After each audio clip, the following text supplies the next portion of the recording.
Surah 3. This surah is composite and in several parts very confused. Well, Richard Bell was very confused about them anyway. That it is not a unity is shown by the rhyme, which at the beginning, at the end is in AB, while in the middle, that in prevails. The first half, probably to the year 2, not long after Muhammad began to produce a book. Okay, so the rhyme changes and there's things in between that allow for the transition. That doesn't prove that it was jumbled together, right? That kind of indicates the opposite. The first half belongs probably to the year 2, not long after Muhammad began to produce a book. When the introduction was composed in its original form, he was still concerned to maintain the continuity of his messages with previous revelation, though assuming independence for his book, as in Surah 2. However, this early material was probably utilized for the composition of this chapter. The passages which follow the introduction cannot very well be dated, but there can hardly be any doubt that verse 30, based on the account of Zechariah and Mary earlier than the book period, this passage dealing with Christian subjects has been revised several times, and in the process, the rhyme ab has given place to that in the passages which follow. Oh, see, he admits there's a process to it going on. All with the latter rhyme belong to the time shortly after the break with the Jews. So, there's thematic changes there, which is interesting. The sound changes with the theme. They vary in tone from half-hearted appeals to hostile criticism that, well, gentle appeals might be a better way to put it. Hostile criticism that they have been revised is shown by the alternative conclusions which appear in several places.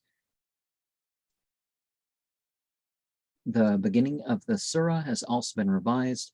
Verse 5ab was introduced into the introduction or perhaps displaced. Verse 2, this is probably late. Verses 10 and 11 were inserted, possibly as a substitute for 8 and 9 after Badr, and probably not long after Uhud. Verse 16 was revised, made to rhyme in and continued by 20 to 24, which are directed against the Jews. Of course, we have no evidence of any editing of the Quran. Verse 27a may belong to the same time as this alteration, or be latter, the danger of Jewish intrigue causing defection among Muhammad's supporters seems to have been a pressing one, for the final revision of the passages from 58 onwards points to their use as warnings to his followers against giving ear to them, the detractors. This leads up to the direct appeal introduced by verse 97, of which there are several versions. First, an eschatological deterrent to defection. Second, an appeal for the formation of an independent Muslim religious community. Third, a strong appeal for unity. Whether this latter was originally composed in face of the danger of Meccan attack is uncertain, but it seems to have been used to introduce an encouraging address to the Muslimin before Uhud, which portions are found scattered throughout the following part of the surah. It was used again after Uhud and definitely pointed against the Jews by an alteration introduced at 106b and extending to 110. The following passage, 114 to 116, probably also belongs to about the same time, no about before the attack on the Banu Nadir, which they started, of course. The reactions of Muhammad to the defeat at Uhud are reflected in 117 to 174, with the exception of 125 to 130, which is a latter condemnation of usury written on the back of discarded passages. And there's no evidence of any of this, any discarded passages or any, well, something was written on the back and put in, they're talking about it like it's Bible manuscript. And you can see pictures of 500 different extant Qur'an compilations that all agree with each other, by the way. He seems to have passed from self-reproach, original form of 117, 124, 155 to exasperation with his followers, revision of 117 to 124. The original form of 145 to 148, both of these were properly diplomatically suppressed. Instead, part of the encouraging address before Uhud was revised and redelivered. Finally, they are forgiven in the revised form of 145 to 147, 149. The defeat is made light of, and praise and blame dispensed. The latter falls mainly on the party of Abdullah bin Ubay. The rest of the surah consists of so-called detached passages, the date of which cannot certainly be determined, some which seem to have been rejected from the preceding sections of the surah. In particular, verse 187 to 192 seems to be the original continuation of verse 1, and verse 200 belongs to the time immediately before Uhud. Well, the timing of the verse being different of the chapters that were not learned all at once, that's one thing that's not disputed, but the idea that's, detached passages and are rejected to be included there, and you don't find that. It was recited as learned, and as things got filled in, it was pointed out, and there never was any change about what the order was. Wasn't there an incident where Muhammad recited 3 and then 2 in a prayer, and like one other incident or something where he didn't, but he never said the order of the Quran had changed.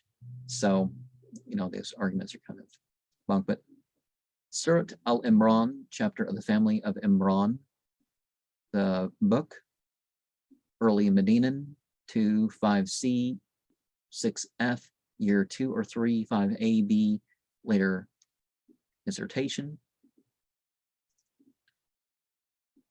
And the fate of the believers starts in verse 8, life and death in the hereafter, starting with verse 12.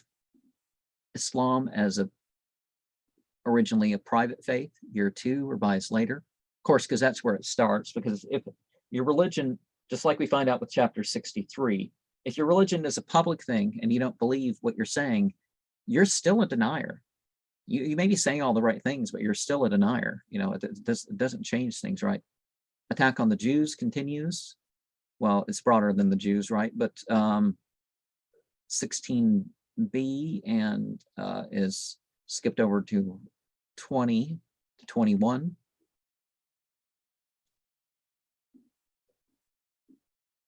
And, an idea to pray, just like the last chapter and all that.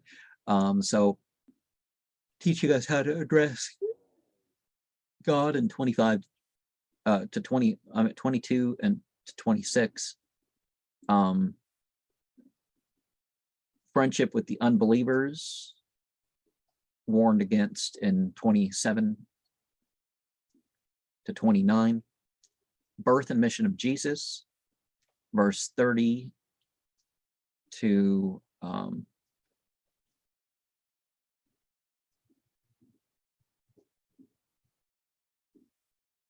56. So Jesus is a creature, of course. Abraham, not a Jew or a Christian, year 2, repeated with different endings. 58 through 62. Some aspects of Jewish, well, some Jews try to pull a trick about, claiming to believe and then not. And, there's a reference to this. It's not about Jews in general, that they're going to fake being part of a religion to try to weaken people's faith in it by Oh yeah, this is just this, I looked into it more and decided, no. And also this verse proves that since there was no idea of killing the Jews that did this, then therefore, you know, this idea of death to apostates is absolutely ridiculous to claim as something Islamic. And people who will pay, they want money for the religious rulings. They want, charge over the money, that sort of thing. Those people are not trustworthy. It doesn't say anything about all Jews or something. And it does warn against the conservative law, verse 72 to 79, versus the actual law, go straight to the course. Some renegades are referred to in verse 80 to 80 to 89. That's from year 3. Pilgrimage is a duty before batter, starting with verse 90, and a warning to the believers in verse 95 and 90 to 105. And the address is continued in verse 106, and some relations are to be broken off, starting in verse 114. And Muhammad's, while there's rebuke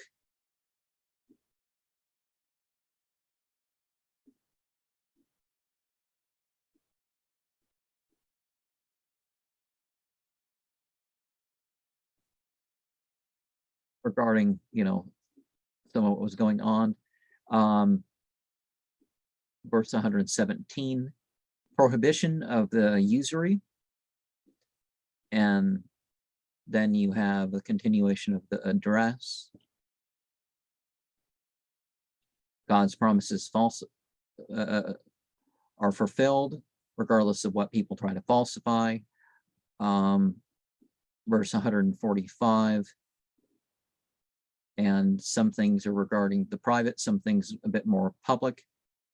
And the mourners of Uhud, verse 150 in his reckoning. See, because he was playing games with the order and talking about editing, and maybe if we've re-edited it a different way or something, I'm not entirely sure about all the verse numbers that are given in this translation.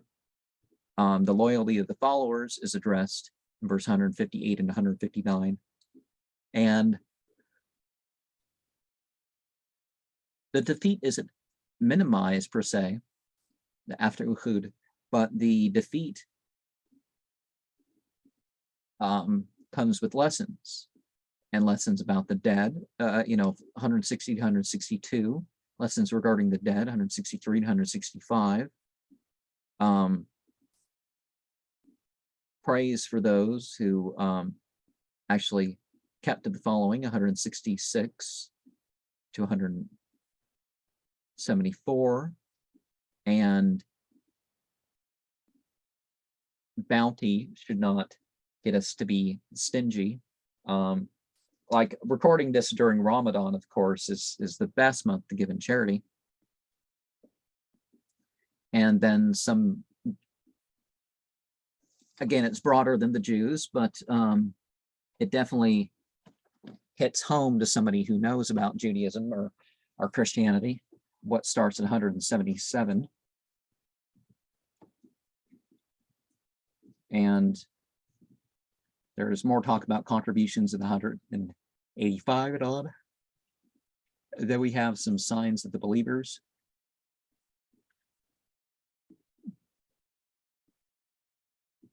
Then after 196, we have encouragement. And some of the people in Scripture believe. It says, it doesn't say it's just Jews or something. It's, clearly stated. But verse 40 to 42 is given additional note. If closed with the words of Jesus, grown man willeth, shows the A assonance which appears at the beginning of the surah. They have been adapted to the later rhyme by additions at the end. Verse 43a was probably added when this was done, as has the latter rhyme. The phrase, and a messenger to the children of Israel, also had this rhyme, but connects grammatically with an eminent one in verse 40. It's an alternative ending to that verse and served to introduce the account of Jesus' message in each of the various forms, the intervening verses being omitted when it was used. The relative date of these changes is uncertain. The passage evidently stood in its present form when Surah 5, 809 were composed. Surah 4. This surah probably belongs in the main to the years 4 and 5, but earlier material has been utilized, partly in revised form, partly as discarded passages on the back of which other deliverances have been written, and additions may have been made at a later time. Verse 1, originally followed by 27:31, is early Medinan, as Muhammad is still in the matter of marriage laws, assimilating his religion to that of the people of the book. Well, the Medina period is the, setting up a society. Before that, worship and cosmology and stuff was more of the focus. It wasn't that he was trying to make it a Christian or Jewish religion or something. It may be noted that no group of letters is prefixed to this surah, an indication perhaps that the beginning is earlier than the resolve to produce a book. This, however, after being modified by the addition of 29 and the substitution of 32a for 31, was discarded. And verse 1 retained as the introduction to the regulations for inheritance, verse 12 to 18. These have been written on the back of verse 2 to 11, which dealt with the property of orphans, the recommendation of polygamy as a means of providing for female orphans in verse 3, though latter the context was probably present when verse 12 to 18 was written. And as this was probably occasioned by the acuteness of the problem, immediately have to include 12 through 18 must date from some considerable time after that event. The caution in 3b may date from a latter time. Verse 23 to 25 are probably somewhat later than 12 through 18. They have been written on the back of 19 to 22, which are early Medinan, 21 and 22, perhaps somewhat later than the rest. When discarded, the passage 27f right above was transformed into a permission of the muta marriage by the addition of 28 to 27, the omission of the rest, and the substitution for 32b and 32a. It is impossible to say unless we assume it to date from about the same time as the inheritance rules, and its position would suggest in 33 to 37, an early passage has been revised apparently about the same time that the inheritance rules were laid down, but a clause in 37 has been added later, and 38, perhaps at the same time. The revision of the earlier material resumes at 40 and continues to 46. Verse 47 to 60 consist of pieces from an earlier date, on the back of which has been written 61 to 72, in which Muhammad puts forward the claim to be, as Allah's representative, the supreme arbiter of all causes in Medina. This is resisted by the Jews with the same moral support of the hypocrites. It is doubtful if in the period between the defeat at Uhud and the expulsion of the Bani Nadir, he was in position to put forward such a claim, and all we can say is that there must have still been Jews in Medina when this passage was produced. In verse 73 to 80, prosecution of the war with Mecca is urged. Verse 79 appears to belong to the time when the war was first proclaimed, but verse 80 is an echo of 348c and is therefore later than Uhud, as the beginning of the passage suggests that some unfortunate experience has preceded. It may have occasioned by the mishap at Bir Ma'una in Safar, the second month, in the year 4, verses 81 to 89 again consist of scrats which have been used for the writing of 90 to 93. This latter passage is difficult to understand. The Munafiqeen, or hypocrites, are usually the party of Abdullah bin Ubay, but we have no record of any such drastic measures having been applied to them as are here prescribed. On the other hand, it corresponds to the treatment meted out to the Bani Nadir. We must either assume that they are here designated as Munafiqeen, or that this was part of what was suppressed after Uhud. 3, 153. The passage 81 to 83, 85, 88, which is broken by an early Medinan or Meccan scrapped 84, on which an insertion was made into the latter deliverance, belongs to the time just after Uhud.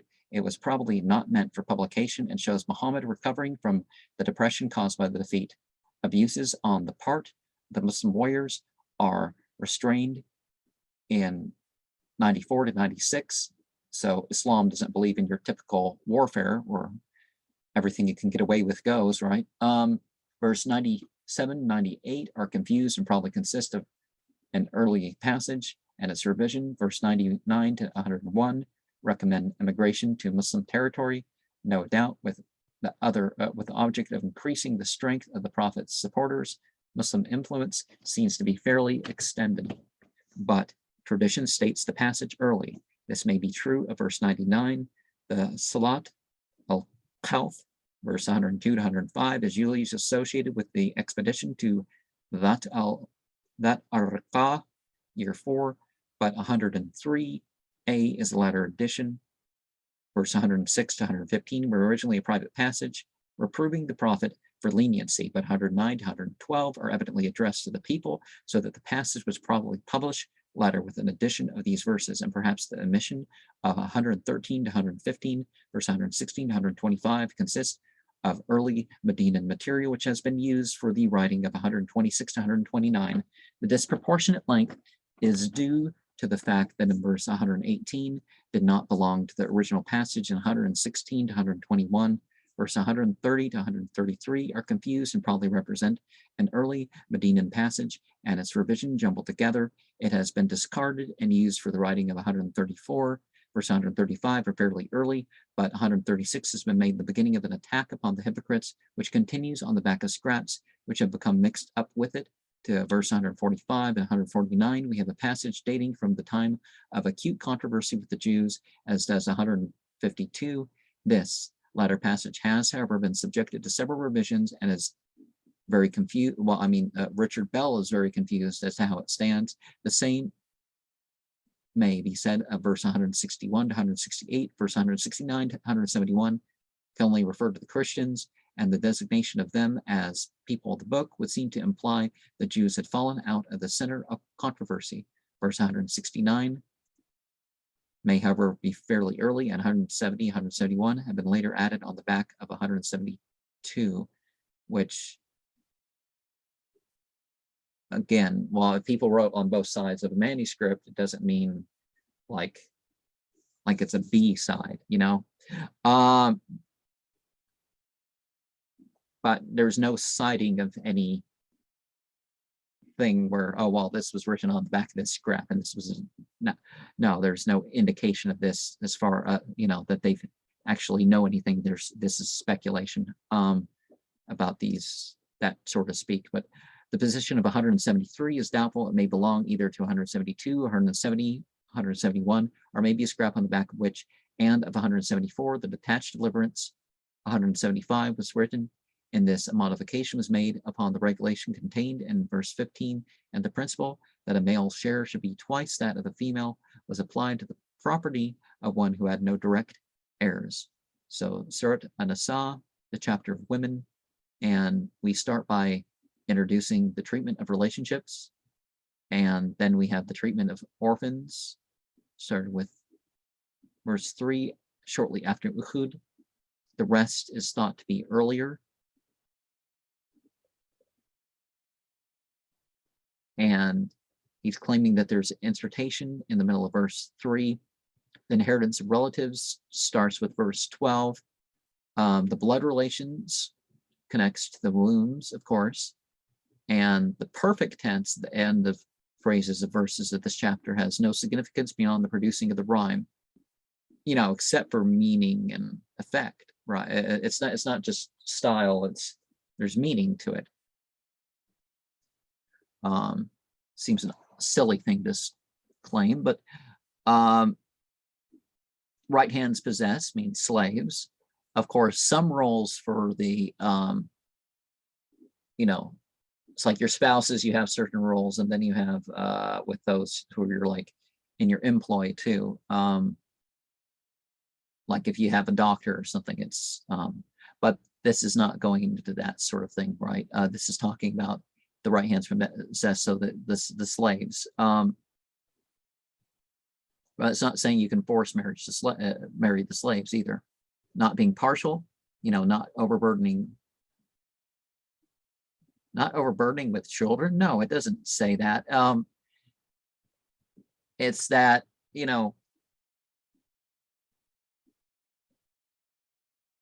it's one thing providing needs, and sometimes needs differ. But in terms of attention and gifts and stuff like that, we should, if you have multiple wives, you should have one wife and the other, and try to be equitable with the time and that sort of stuff. The dowries, or the meaning not quite certain, but there's a choice involved there. And the object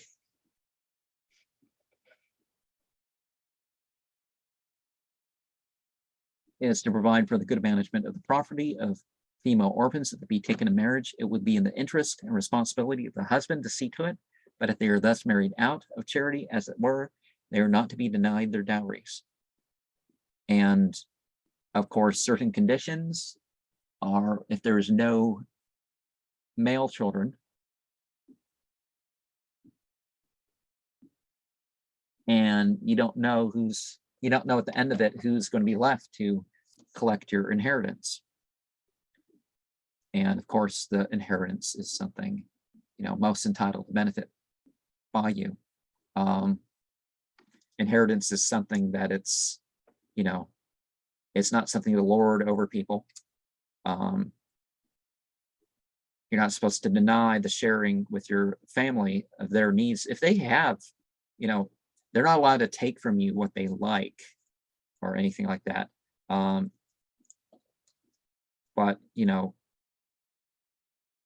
you are required, if they have a need and you have to give from what you want to fulfill their need, right?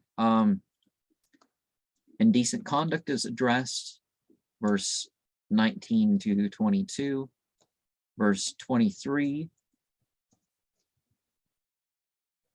to 25 addresses the issue of forced marriage and the idea that women are property. It says that this stuff's not acceptable.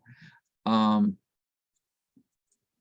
then you have further marriage laws, which some of these things are legal in America, so let's not pretend a little bit here, but some people do need addressed in these things, and other people need to be taught, that need to be pointed out that, hey, here's something that we about and we agree on, and then there's some other stuff too, right? And again, we talk about the slaves.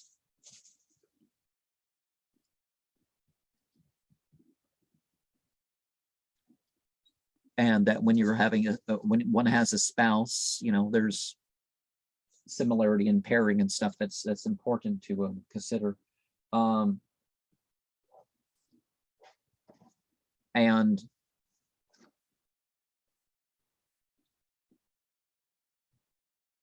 there's people who you take under your ward, you don't adopt, but you can help with the maintenance, or even act as guardian in a situation.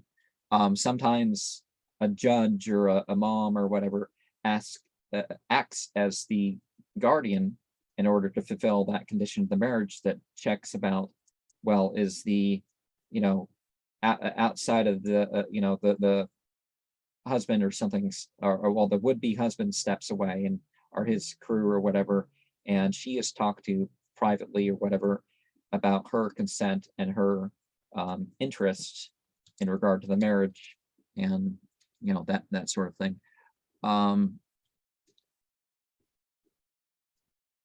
There's a usual reference to the married women, but probably elsewhere referring to respectably housed and guarded women, whether married or not. Towards them, the license of this muta marriage is not to be used. Well, you don't go into marriage thinking it's going to be a short-term thing. So when we get into that verse, just because it's not wrong that a marriage doesn't last forever doesn't mean that that's a goal. That's not what's being said. And marriage being annulled by capture is the comment, but actually the idea is that when somebody becomes a Muslima, then then there becomes an issue towards some stuff. The early Medinan legislation revised gambling and murder being addressed. 33 to 35. Covetousness is then through verse 39 tied into the idea of inheritance and religious duties. Verse 40, some people will withhold the contributions. Verse 41 to 45, so it's addressing that sort of thing. And in this Islam, the yearly zakat helps with the mindset, right? Because, and then overall, if you can't live the rest of your life and never give in charity because, like, well, I paid my due, taxes or tithing or whatever other system like that kind of talks about that. But be honorable about your trusts before Yom al-Khandaq. Verse 61, disputes to be referred to Muhammad as God's representative sometime. Verse 62, and of course by that we mean that the revelation and the inspiration is to be the guide that we refer to, not some sociopathic or psychopathic way like almost everybody does. There's some perversity being addressed. 47 to 49 regarding some of the people of scripture who play games with the scripture. A lot of the Bible translations, the main game is they hide meaning. I mean, aside from the fact that Yahweh never translates as Lord, and they kind of do leading translations to lean you towards Christianity, and some of the terms are actual flat out mistranslations. King James minimized the mention of homosexuality because he was a homosexual.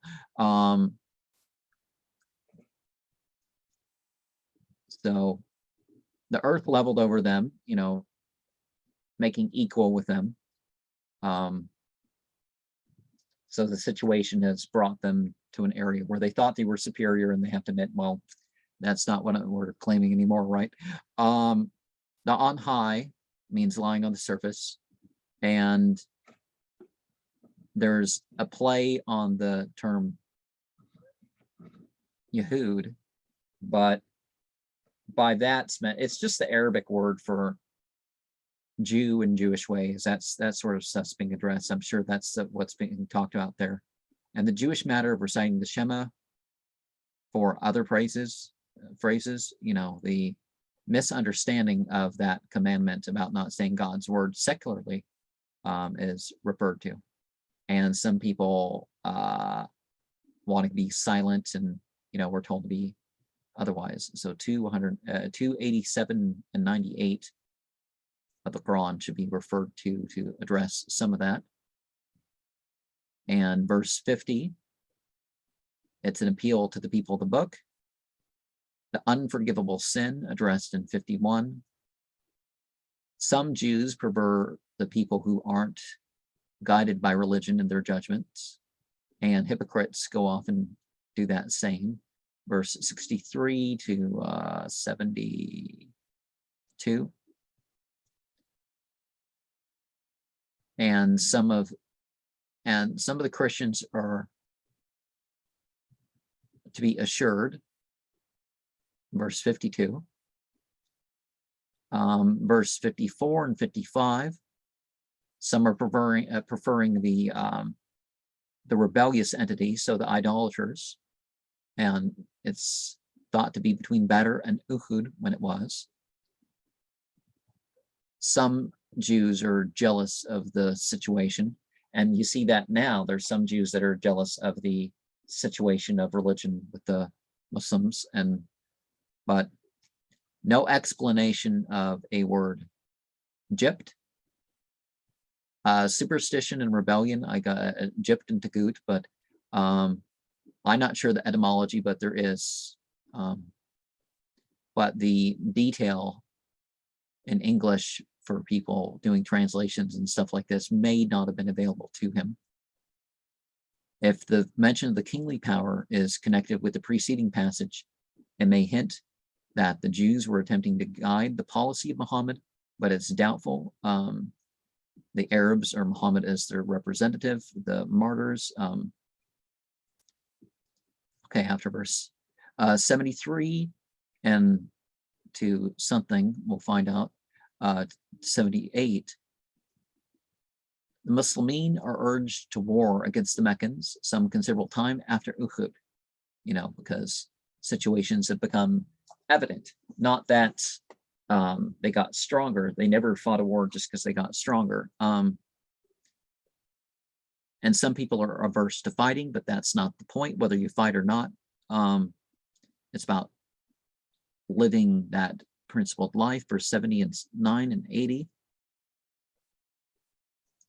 Verse 81 to 83, the reproof and encouragement, private shortly after Uhud, the drastic measures against the hypocrites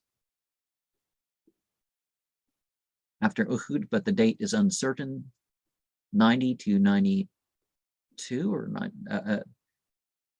I guess further on, 93.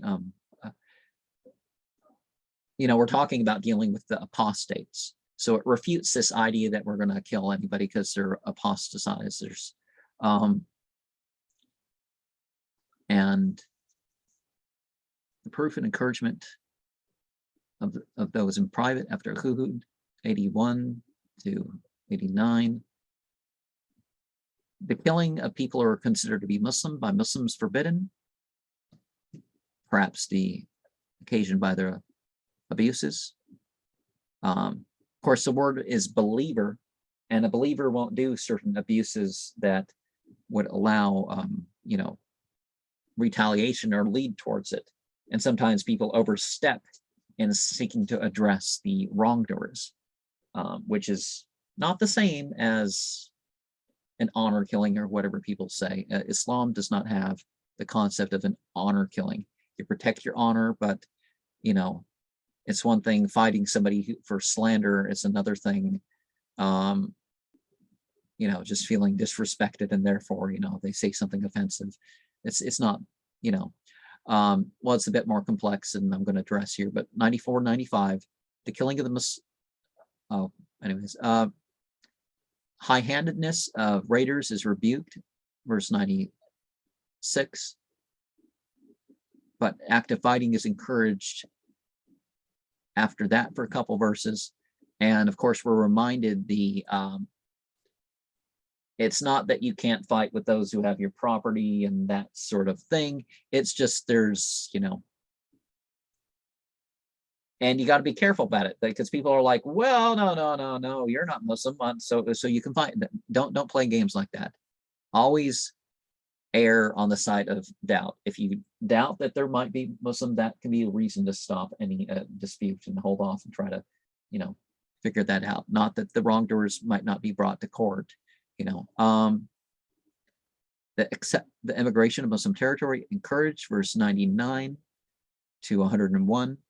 The prayer being, the fear prayer mentioned, the travel prayer mentioned, something from year 4 or 5, but 103a is, he doesn't, okay, but whatever, the 102 to 105.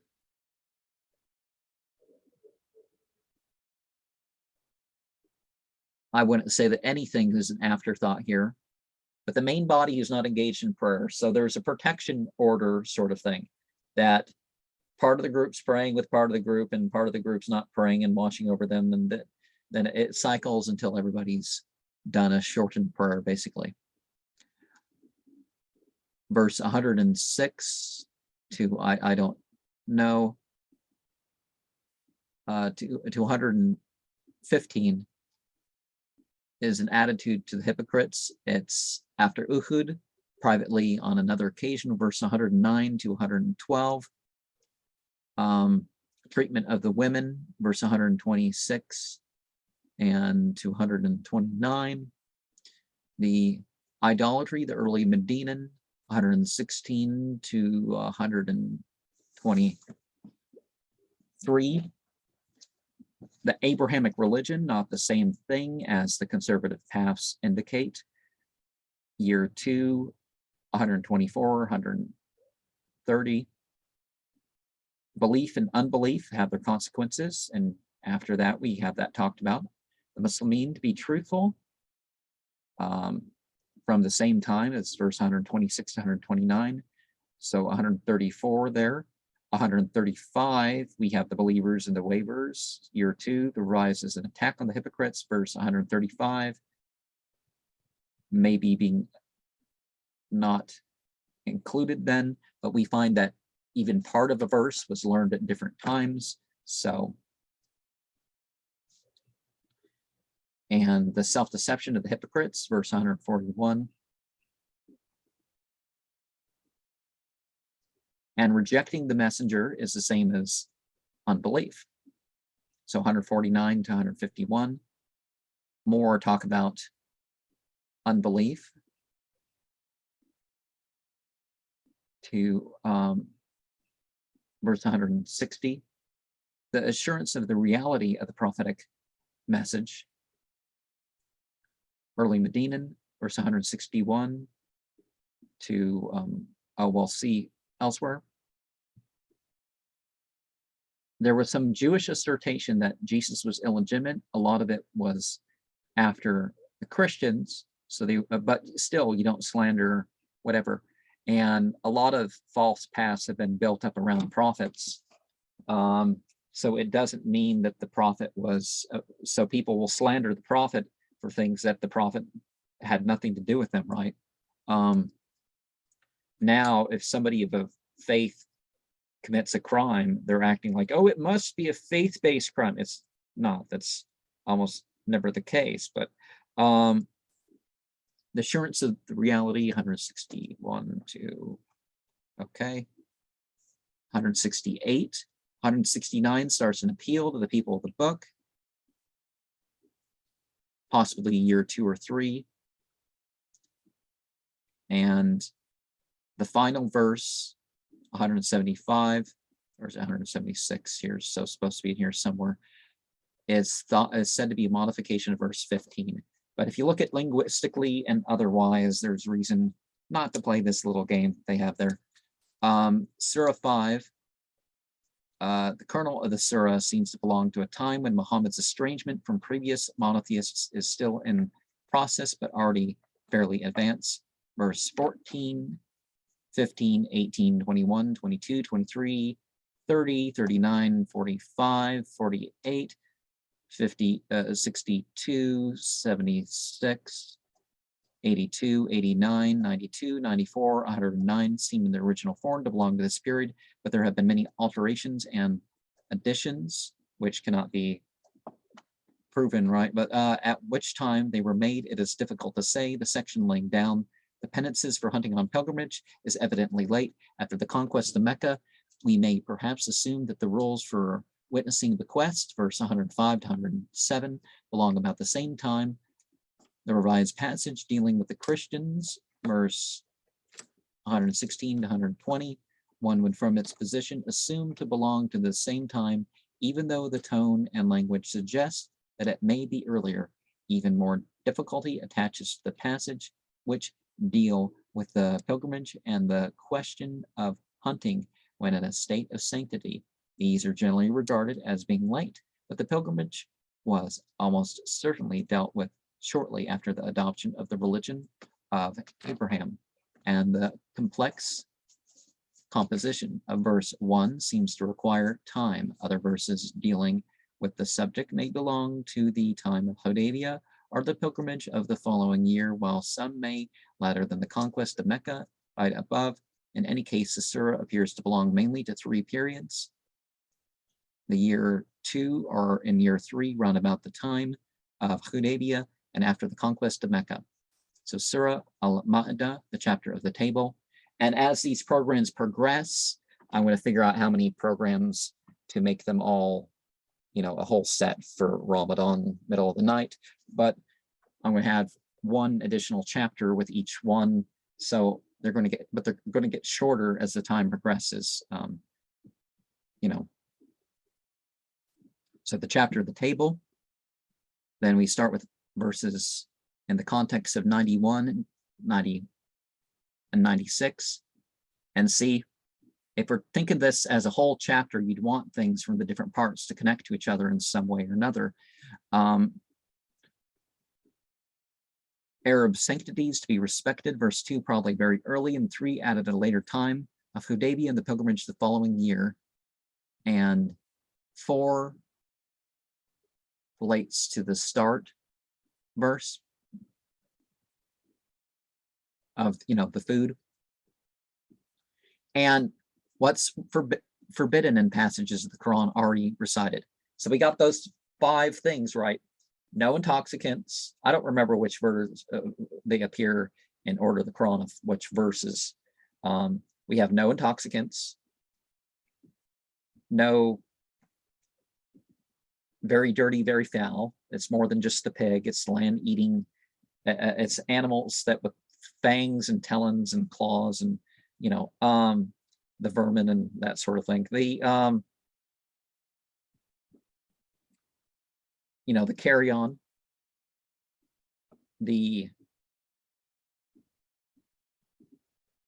where the blood is pulled, and that killed in the name of other than God. So yeah, and that's confirmed here in terms of sacrifice on altars and that sort of thing. And people would divide the flesh by drawing lots. But if you find an animal before it dies, then you can deal with it. The ihram is worn on pilgrimage. It's a plain cloth that you pin it or tie it together. The whole composition of the passage is complicated. And while they go into all this talking about 1 was scrapped and 2 was written on the back and 3 was added to it sometime, 4 connects with 1 written on the back and 3 other scraps may be intended with an addition to 1 or connected with 1 and 4, and 3 be used at some time as a continuation of 1 with this as a connecting phrase. They're really jumping through hoops to come up with a speculation, not a theory, because there's no, it can't be a theory unless you have the evidence that there was editing, right? But if it was edited, here's how it would go. That's the size of it.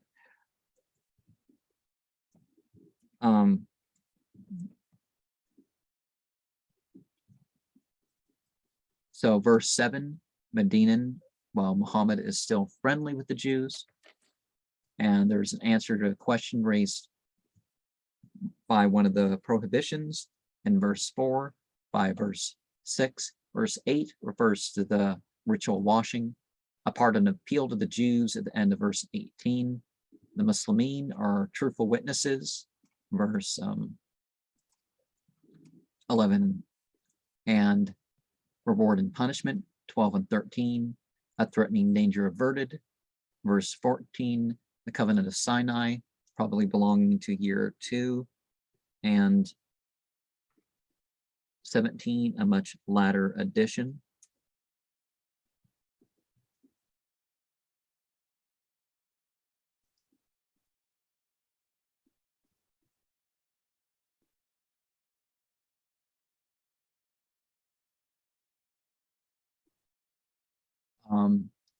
The Jews of Medina are probably the main reference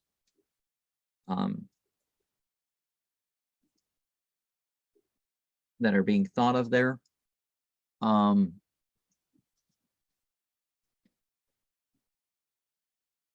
And what verse?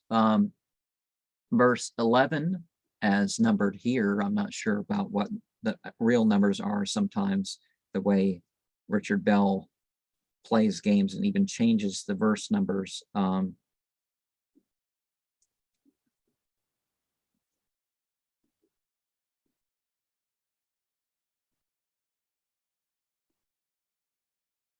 But it's probably later than verse 46, although of Surah 4, although the second part of that may have been taken from here, and then you perhaps are referring to the angels in verse 15. And then you have mentioned of 12 spies, Numbers chapter 13, you know, from the Bible.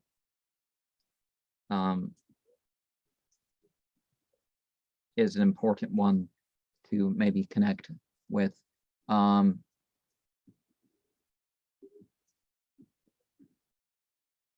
Also Exodus 18 and Numbers 11. And so we have the covenant of Sinai with verse, and then in verse 18, the people of the book, and then we divide verse 19, talking about the Christians more, and the same thing being talked about in verse 17, and then it being bounced off the Jews and the Christians as a group with 21. And verse 478 is tied to, you know, changing the words from their places. Because if you look at the Bible manuscripts, especially when you get to the Christians, you have things, yeah, you have additions and subtractions and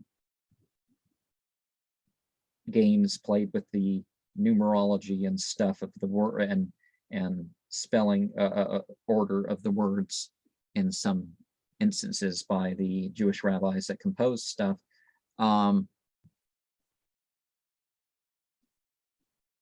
But, you know, then we're talking about the Christians, the concealing of the book, because most of the Gospels and stuff were just kept from the people rather than admitting, hey, we know this truth is amongst this, or we suspect that's the case, but we're only going to show you some of it, right? And honestly, for centuries,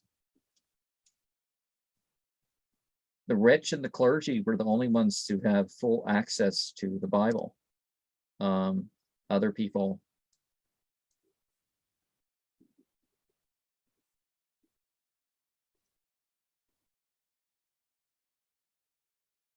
and the relative date of of verse 18 is uncertain. The book in the first part of the verse is here placed on the right, must mean the scriptures already revealed. In the second, it may mean the book revealed to Muhammad, in which case it would be the latter. And the Israelites refusing to enter the promised land, see, it's not that they're not given the opportunity, it's just there's a blunt refusal of some of these things. Year 2 is intended to counteract the Jewish opposition to warlike policy. So 23 to 29, the story of Cain and Abel, starting with verse 30, perhaps early Medinan establishing the law of retaliation, revised later by substitution of verse 37, 38 for 35 and 36. And so we refer to the land, we refer to meaning uncertain meaning. I like to expose that for finding out for my sin and for thy own. Basically, Muhammad and every other Muslims. Okay, well, this is okay. I'm sorry, I jumped to conclusions.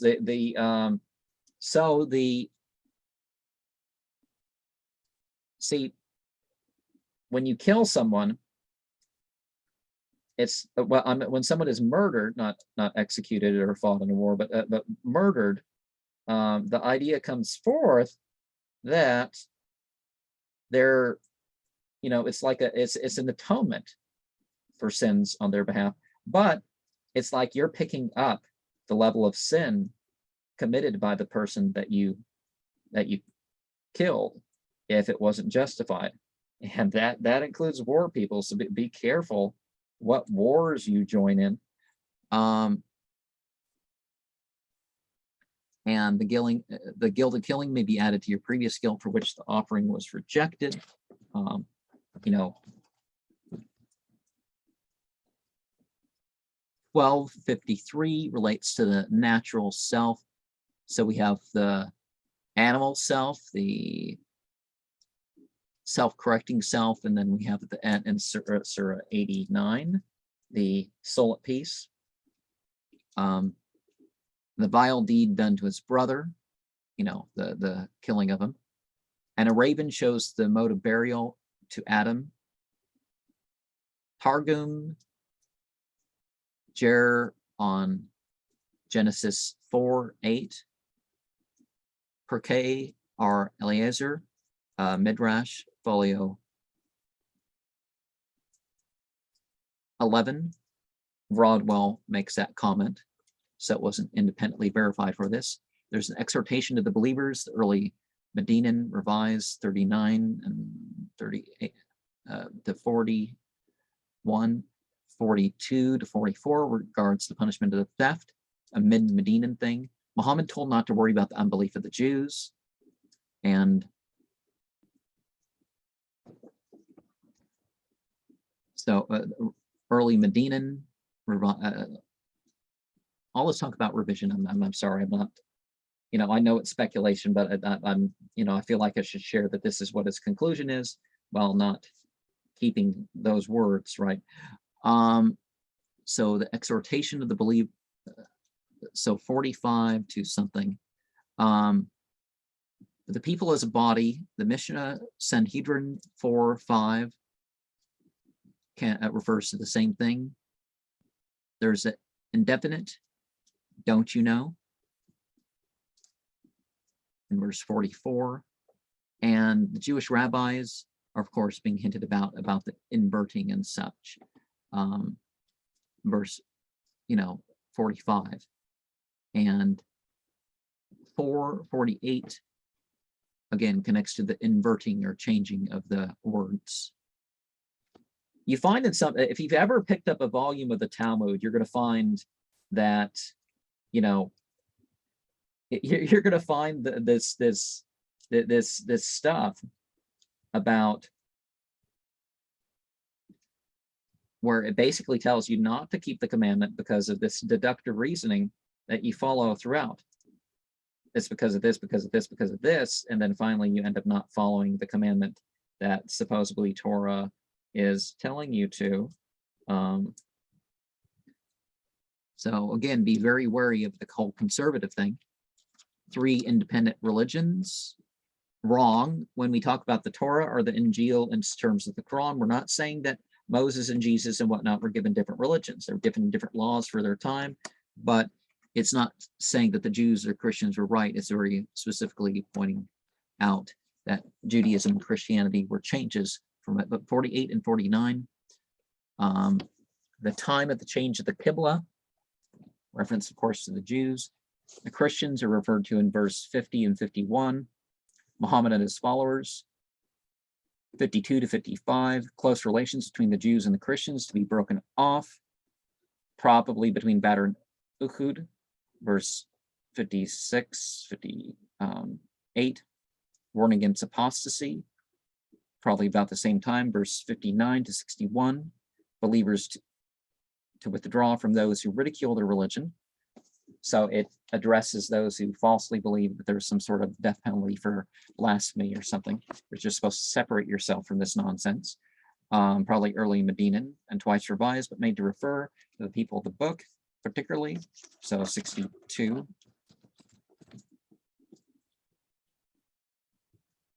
to 65, 69 to 70. There were some Jews that were making fun of it. It's not talking about Judaism, it's talking about some Jews did something, right? And, they said some things about God being constrained and why does God need your alms? And it's like, are you kidding me? You're asking for you're saying people are required to pay a tenth of their income. And then you make the claim, it's just, ridiculous stuff. But some stuff that can be related to verse 75, unbelief of the Christians, 76 to 70, to 81. And anyways, the prophets were human. Mary and Jesus and and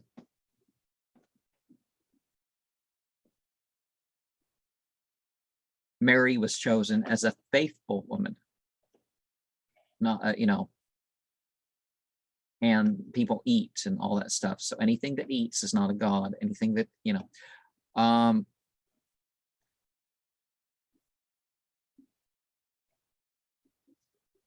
but some, God's messengers, their time is come and gone, right? But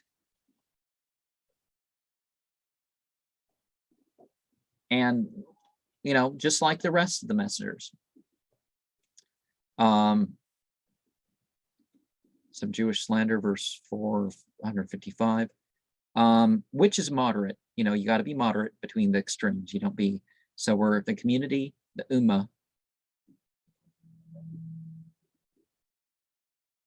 and ummah from ummi, so we're kind of we're separate from the invented ways, you could say.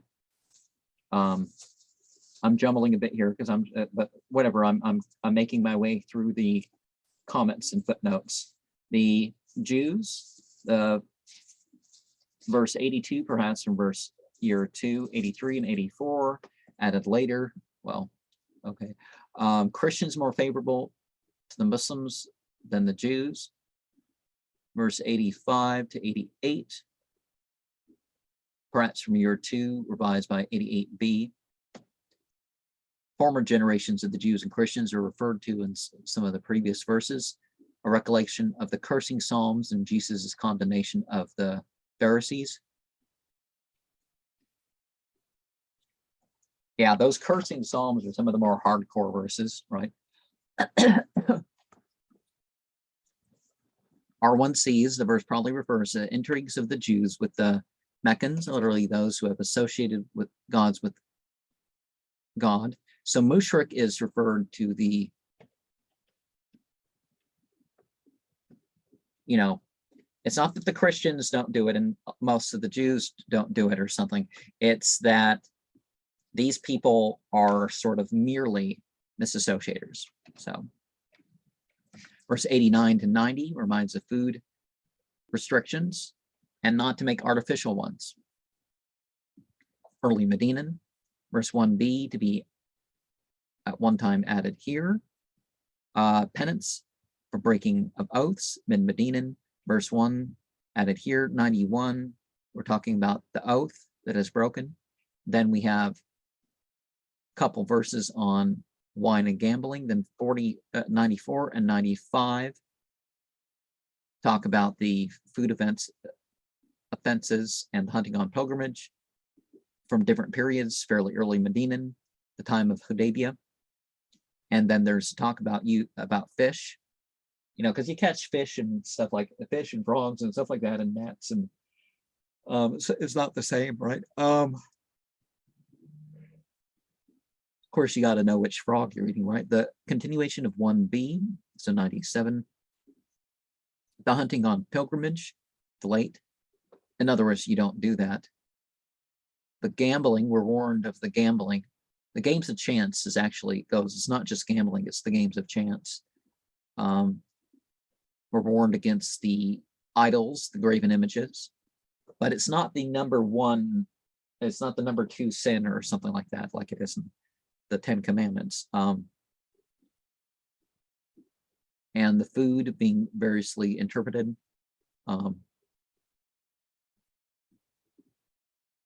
Yeah, don't worry about seafood and water food,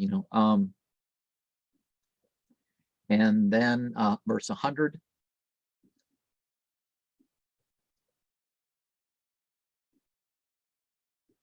Early Medinan, and don't take numbers as the criterion. Just, it's not what's popular. Normalcy models aren't what we're looking at. We're looking at what's right, what's pious. Questions discouraged, 101.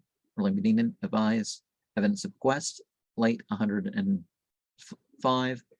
There were garlands put on the sacrificial animals. The way to the Kaaba must have been open to the Muslimin when this was laid down. And literally from other than you, the Muslim legalists hold that non-Muslims cannot be referred to as their testimony is not acceptable.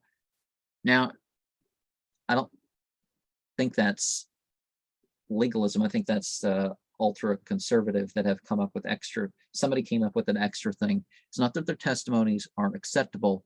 It's their testimonies are different. That's all. Verse 104, believers not to worry about the Muslimin.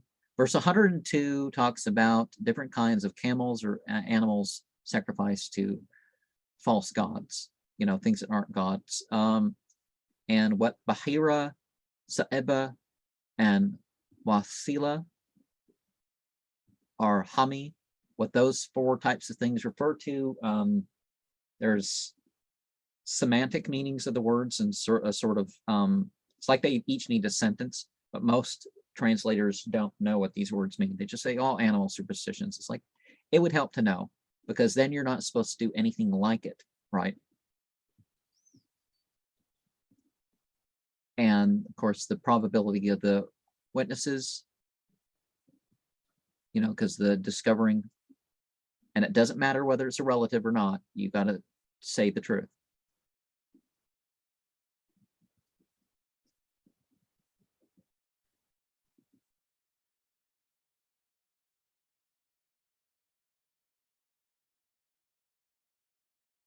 And so two can stand in the place